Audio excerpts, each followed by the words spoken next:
Goeiedag iedereen, nu volgt de Street View, exit Vogelwaarde naar Hulst via de polderwegen. Dus een stuk van de N290, zo dadelijk en dan rechtstreeks via de polders.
Ja, je ziet hier ook wel duidelijk ten opzichte van Vlaanderen dat de fiets weinig gebruikt wordt. Hè. Iedere keer dat ik die afstanden afleg, Hulst, Terneuzen, er zijn amper fietsers te zien. En het is niet ver, hè. 10 kilometer naar Hulst is toch niet overdreven. Van dit punt nog 8.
Natuurlijk, als je in Antwerpen moet zijn, kan ik het wel begrijpen. Hè. Men gebruikt de auto, want er is momenteel geen busverbinding naar Antwerpen.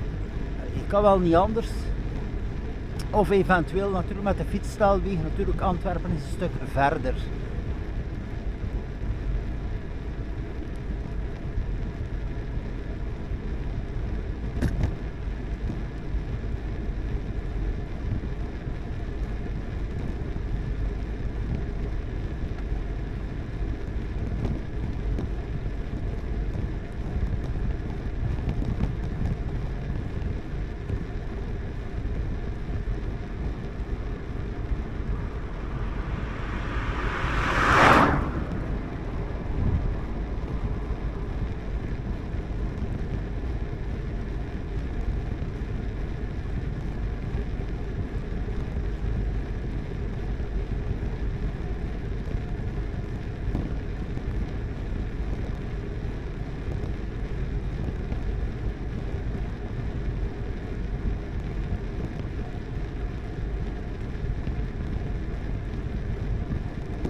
Zo, hier aankomst Hulst. Rechterkant de grens, minder dan 5 kilometer. Antwerpen op 35 en de linkerkant, ja, Hulst 1. Dan via het busstation.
Dus vlakbij Hulst, 1 kilometer van het centrum. Dus Antwerpen 34 kan in principe met een busverbinding. Als dat er zou zijn, een rechtstreekse busverbinding Hulst-Antwerpen zonder omwegen, zou dat toch wel interessant zijn. En dan ook Sint-Niklaas 15, momenteel enkel bereikbaar via de lijnbus om 7:02 het Hulst busstation en dan via reservatie moet je tot de grens en overstappen op de grote bus. Maar vooral die Antwerpen hier, ja, als die verbinding er zou zijn dat de bussen niet uitvallen en zo verder. Maar vroeger was er een verbinding met aansluiting Breda, dan had je een ander beeld. Dan kon je in principe met je fiets tot Hulst busstation en daar laten staan en rechtstreeks naar Antwerpen. Dus men mist hier toch wel heel wat voordelen. Hè? Dat is ook wel de reden dat de mensen, ja, de auto gebruiken nu al meer dan 10 jaar, zit het OV totaal niet goed in elkaar. Hè?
Zo, en dan het tweede punt hier, winkelcentrum Stationsplein